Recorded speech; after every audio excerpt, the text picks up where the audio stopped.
दोस्तों नमस्कार। तो दोस्तों मृदा के वर्गीकरण के बारे में हम लोग पढ़ रहे थे। तो मृदा के वर्गीकरण में ही अमेरिका के वैज्ञानिकों ने मृदा को जो वर्गीकरण एक प्रस्तुत किया है उसमें उन्होंने 10 मुख्य श्रेणियों और 47 उप श्रेणियों तथा 185 विभिन्न वर्गों में मृदा को बांटा है। यानी मृदा का एक बहुत ही विस्तृत अध्ययन किया है। तो इनके अमेरिका के मृदा वैज्ञानिकों ने क्या किया है और कैसे मृदा का वर्गीकरण किया है, उसमें हम जो है मुख्य श्रेणियों के बारे में ही ज्ञान प्राप्त कर लेते हैं। क्योंकि हम यहाँ पर भूगोल का अध्ययन कर रहे थे और इस भूगोल के अध्ययन में हमें इसमें बहुत ही गहराई से नहीं जाना है, लेकिन हमें इसमें जो है वो कुछ ज्ञान प्राप्त करना हमारे लिए बहुत ही ज़रूरी है। क्योंकि इसमें बहुत ही गहराई से विज्ञान अध्ययन जो है वो हम कृषि विज्ञान में या के पेडोलॉजी मृदा विज्ञान में करेंगे, लेकिन ज्योग्राफी में हमें ये जान लेना बहुत ज़रूरी है। क्योंकि हमारा ये ज्योग्राफी का जो टॉपिक है इसमें हमें अपने आसपास और पर्यावरण के बारे में कुछ अच्छे से ज्ञान प्राप्त होता है। तो दोस्तों इसी क्रम में आइए हम जान लेते हैं कि अमेरिकी वैज्ञानिकों ने जो अपना एक वर्गीकरण प्रस्तुत किया है उसे हम CSCS यानी 1960 का वर्गीकरण कहते हैं। ये CSCS वर्गीकरण बहुत ही मशहूर है। और ये CSCS क्या है, तो इस CSCS की फुल फॉर्म है कि कंप्रेहेंसिव सोयल क्लासिफिकेशन सिस्टम।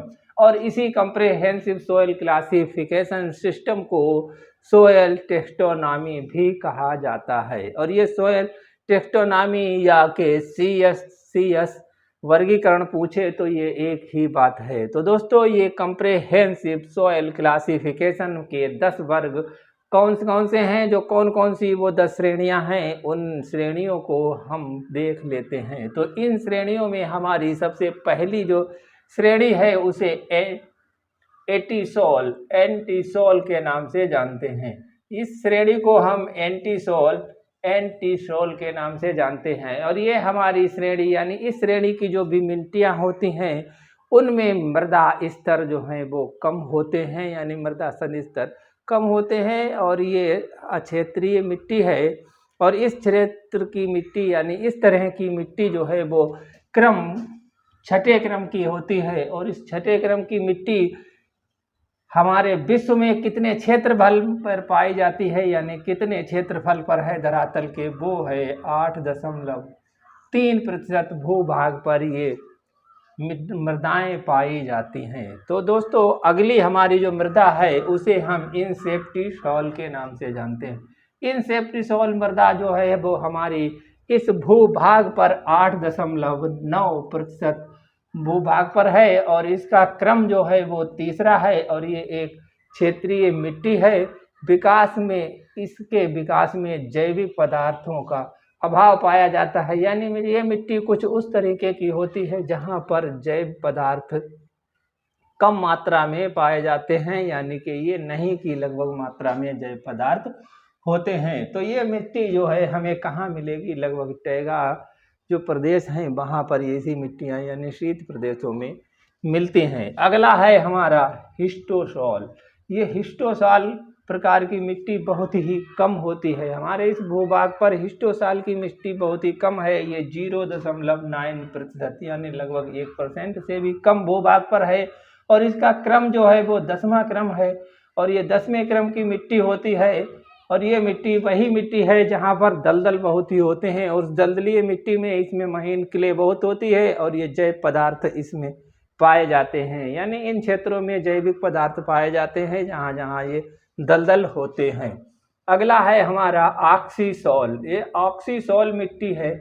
और ऑक्सीसोल मिट्टी उष्णकटिबंधीय क्षेत्रों में पाई जाती है। और इस तरीके की मिट्टी जो है वो 8.5% भूभाग पर है। और ये 5वें क्रम की मिट्टी है। और ये मिट्टी उष्णकटिबंधीय भागों में पाई जाती है।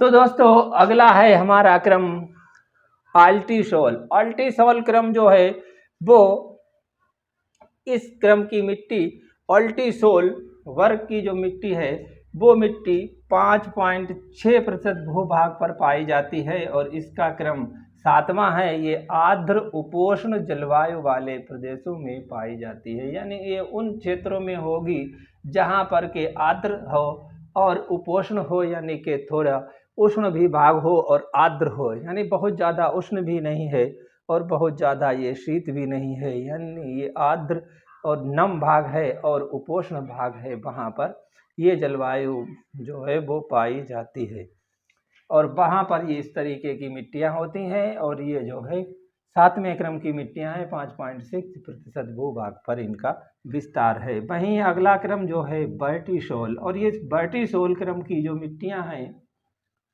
वो 1.8% भूभाग पर हैं और ये मिट्टी वही मिट्टी हैं जिसे में जो है क्ले की मात्रा अधिक होती है और ये मिट्टी जब सूख जाती हैं, यानी बहुत अधिक जब सूखती हैं तो इनके बीच में दरारें पड़ जाती हैं। वहीं जब इनमें पानी पड़ता है तो ये बहुत ही मुलायम हो जाती है और इन मिट्टियों में नमी ग्रहण करने की बहुत ही क्षमता होती है। इस तरीके की मिट्टी जैसे कि काली मिट्टी भारत में पाई जाती है, ये वैसी मिट्टियाँ होती हैं, सूखने पर इनके बीच में बहुत दरारें पड़ जाती हैं। उन दरारों में जो है वो मिट्टी खिसक खिसक के नीचे गिरती रहती है। तो ये 1.8% भूभाग पे पाई जाती हैं। क्रम इनका 9वां है।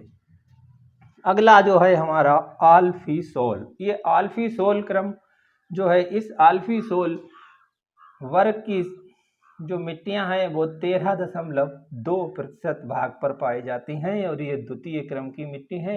ये शीत आर्द्र प्रदेशों में पाई जाती हैं, यानी कि ये बहुत ही ठंडे देर और जहाँ पर पानी बरसता है उन क्षेत्रों में पाई जाती हैं, यानी कि ये जो टैगा वन फॉरेस्ट है वहाँ पर इस तरीके की मिट्टी मिलेगी। अगला है हमारा स्पोडोसोल।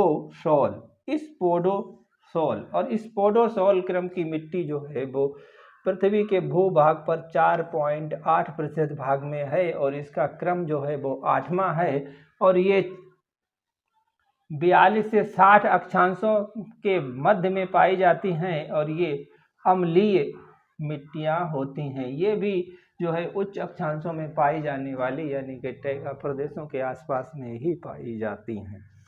तो दोस्तों अगला हमारा क्रम है मोलिसोल, यानी मिट्टी है उसका विस्तार 8.6% भूभाग पर है और ये चौथे क्रम की मिट्टी है और ये गहरे रंग की जैसे चेस्टनट मिट्टी है वो मिट्टी होती है और इस मिट्टी बहुत ही उपजाऊ होती है और ये मिट्टी जो है वो घास के मैदानों में पाई जाती है। तो अगला हमारा और अंतिम मिट्टी है एरिडोसोल। एरिडोसोल यानी कि ये एरिड जगहों पर पाई जाती है और ये सबसे ज़्यादा मिट्टी होती है, यानी कि ये पृथ्वी के भूभाग पर 18.8% भाग पर है और इसका क्रम जो है वो 1 है, यानी कि ये प्रथम क्रम की मिट्टी है और ये मरुस्थलीय मिट्टी के नाम से जानी जाती है क्योंकि हमारी इस पृथ्वी पर मरुस्थल सबसे अधिक क्षेत्रों में फैले हुए हैं, तो इसीलिए ये मिट्टी भी हमारी सबसे अधिक क्षेत्रों में फैली हुई है। तो दोस्तों आज हमने मिट्टी के वर्गीकरण का CSCS भाग देखा और मिट्टी का वर्गीकरण केवल एक और रह गया है जिसे हम शीघ्र ही लेकर आएंगे। तो तब तक के लिए हमारे चैनल को सब्सक्राइब कीजिए और हमारे वीडियो को लाइक करें और अगर हो सके अच्छा लगे तो आप अपने यार दोस्तों में शेयर भी करें। तो दोस्तों मिलते हैं अगले वीडियो में, तब तक के लिए धन्यवाद।